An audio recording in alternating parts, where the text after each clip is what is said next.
The water in your skin bag is warm. It tastes like leather, like it's been baking in the sun for hours, because it has. Your camels haven't stopped groaning in an hour. They're exhausted.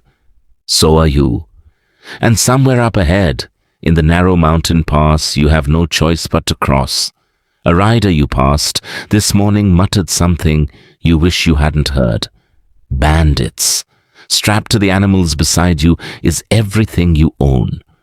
Bolts of silk worth more than most people will earn in a lifetime. Sacks of spices so valuable, they're practically currency.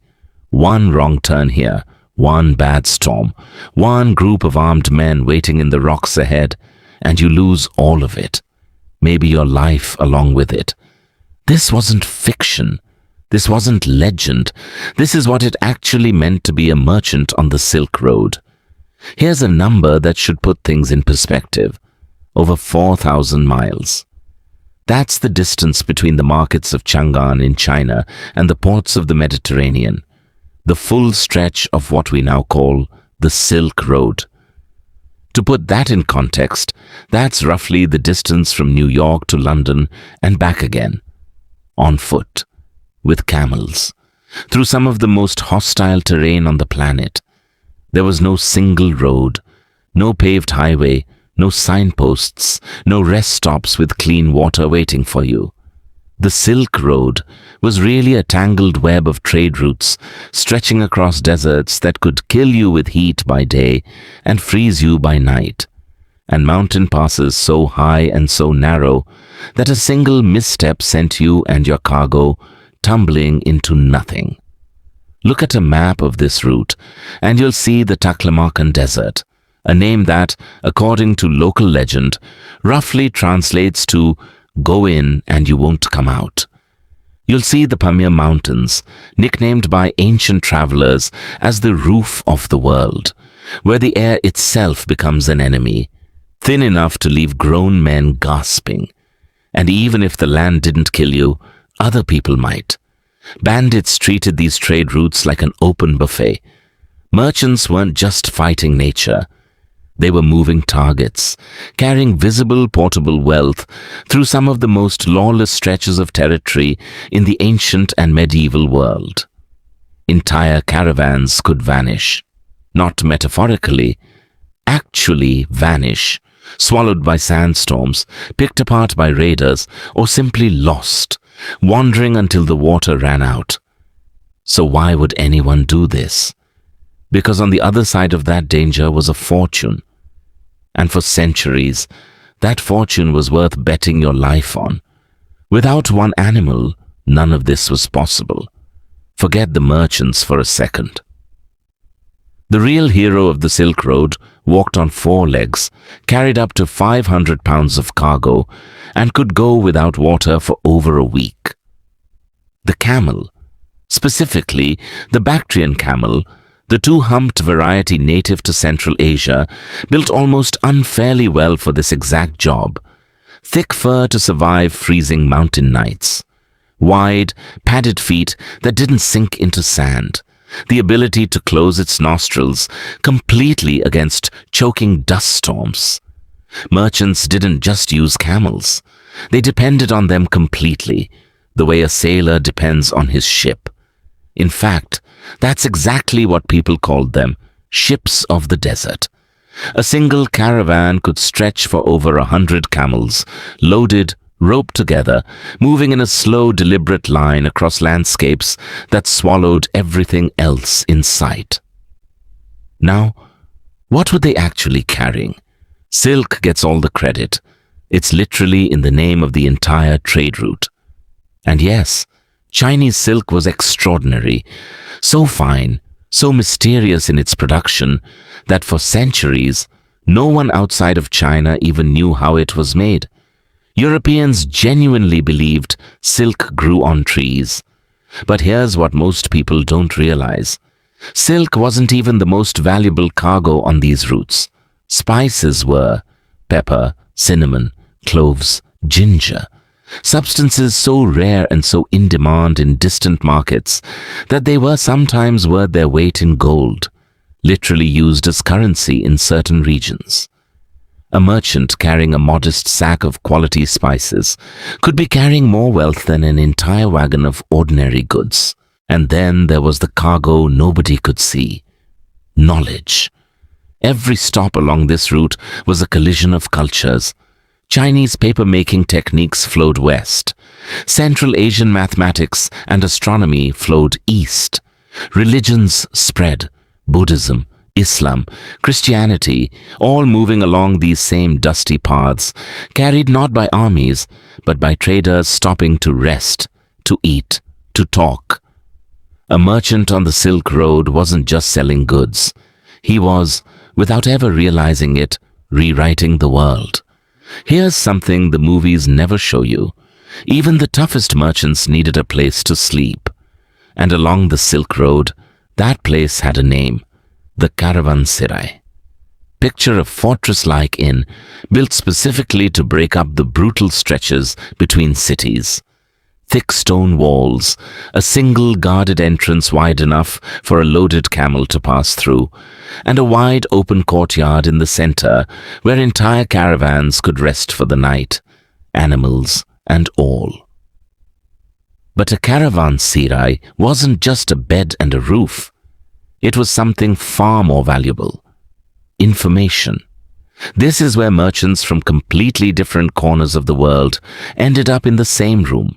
A silk trader from China, a spice merchant from India, a wool trader from Persia, all sharing food, sharing stories, and sharing warnings. Which mountain pass had recently seen bandit activity? Which well up ahead had run dry? Which local ruler was demanding new, unexpected taxes at his border? In a world with no maps you could trust and no way to send word ahead, the caravanserai was your only early warning system. Skip it.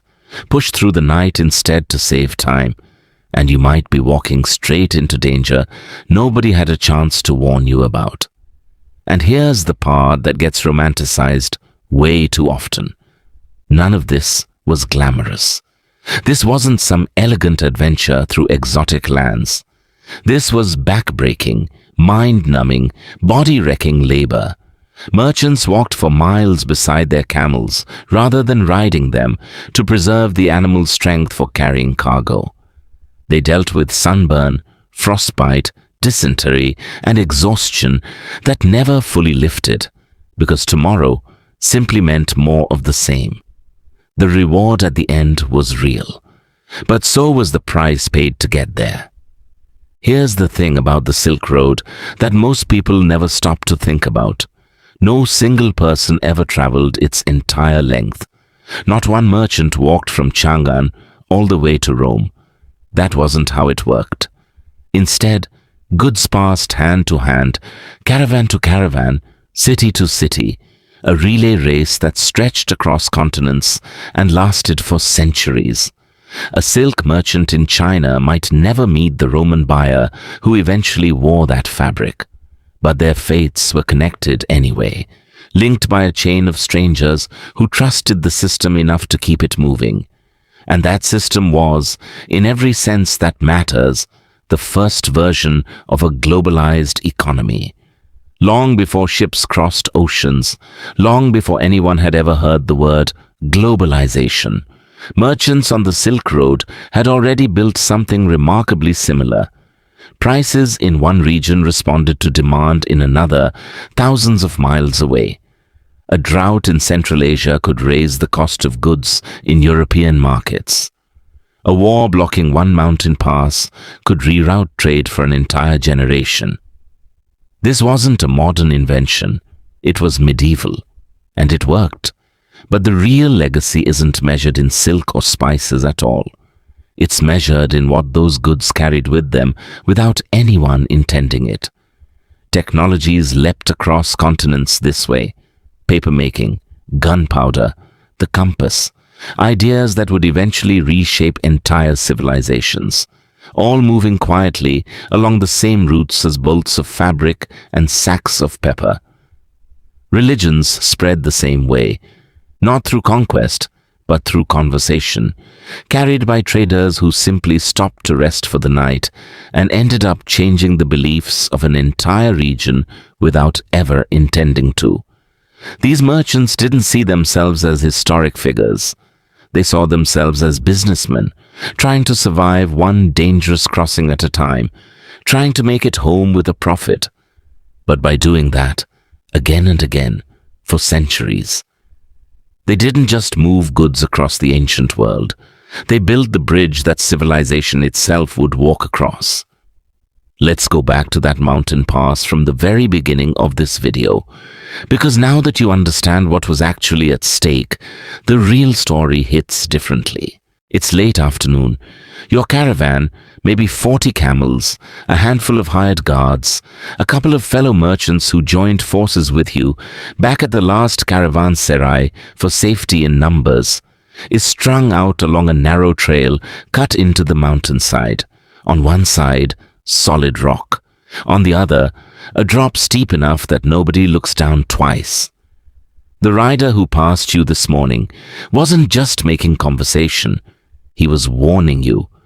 Bandits had hit a caravan in this exact pass less than a week ago, took everything, left almost nothing behind. So now you have a decision to make, and there is no good option. Push forward through the pass before nightfall, and you risk walking straight into an ambush in unfamiliar terrain, with fading light working against you. Turn back and take the longer route, and you burn days you don't have. Days of food and water you didn't pack for, in a landscape that punishes hesitation just as brutally as it punishes bad luck. This is the reality nobody tells you about Silk Road trade. It wasn't one dramatic crisis. It was 100 decisions like this one, stacked back to back for weeks at a time. Every single day asking the same brutal question. Is the risk today worth the reward waiting at the end? Most caravans made it through. That's worth remembering. Trade along these routes didn't collapse. It thrived for well over 1,000 years, which tells you that the system, however brutal, worked far more often than it failed. But most isn't all. Historical accounts and archaeological finds tell a different story for the caravans that didn't make it. Abandoned campsites, scattered goods left behind in the sand, cargo that never reached its destination and was simply absorbed by the desert. Merchants who survived this life weren't reckless gamblers. They were calculated risk managers, centuries before that was ever a job title. They hired guards. They traveled in groups. They paid local rulers for safe passage through certain territories, essentially ancient protection money. They timed their journeys around seasons, avoiding the worst heat, the worst cold, the worst storms whenever humanly possible. And still, despite every precaution, the outcome was never guaranteed. That's what made a successful crossing so valuable. Not just the silk, not just the spices, the fact that you made it through at all. So let's go back to where we started. That warm, leather-tasting water, those exhausted camels, that whispered warning about bandits waiting somewhere in the pass ahead. Now you know what that moment really meant. It wasn't a scene from an adventure story. It was an ordinary Tuesday for thousands of merchants, repeated for over 1,000 years, across 4,000 miles of some of the harshest terrain on Earth. No maps you could fully trust, no guarantee of survival, just calculated risk, brutal endurance, and the hope that the next caravanserai was closer than it felt. And somehow, out of all that hardship, they built something none of them could have possibly seen coming. The first true global economy. A world quietly stitched together, one dangerous crossing at a time. So here's my question for you. Knowing everything you know now, the bandits, the terrain, the exhaustion that never really lifted, would you have made that journey?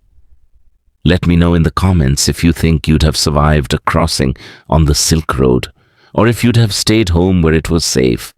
And if this kind of deep dive into what medieval daily life actually looked like is something you want more of, make sure you're subscribed, because we've barely scratched the surface.